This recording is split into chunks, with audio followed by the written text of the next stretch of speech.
Hello everyone, and welcome back to another GIS mathematics lecture video. What I want to do in this video is I want to cover one more of what we call the cofunction identities. And we found two of them here that related sine to cosine. And it had to do again with this difference of 90 between theta and phi and the relationships that we found here. And then we did another two for cosecant and secant that involve that same process. Now, I also mentioned something about the tangent being related to the inverse of the tangent of phi, and although this is useful,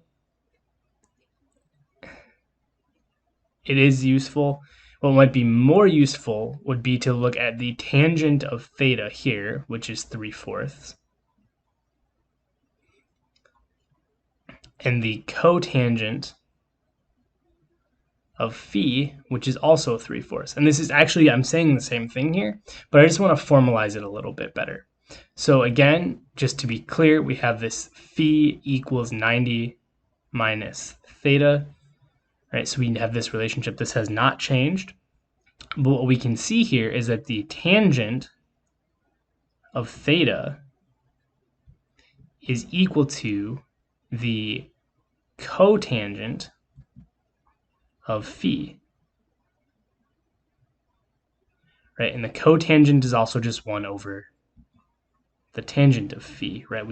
These two things are the same. So I'm getting back to that same description I made earlier, but I want to just formalize it in the way that we formalized the other ones, and I'm going to use cotangent here instead of inverse tangent. But just keep in mind that these two things are identical. So what we can say here is that the tangent of theta is equal to the cotangent, and again, I'm just replacing phi with what we called it equal to in terms of theta, which is 90 minus theta. Right, so this is the third set of trigonometric cofunction identities. Right, and this works the same way, right? We can say the cotangent of theta is equal to the tangent of 90 minus theta.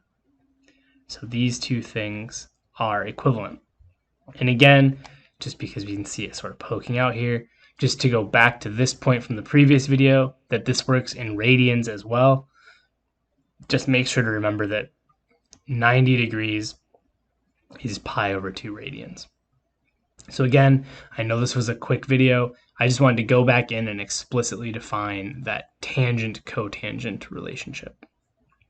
So as always, please reach out. Thank you.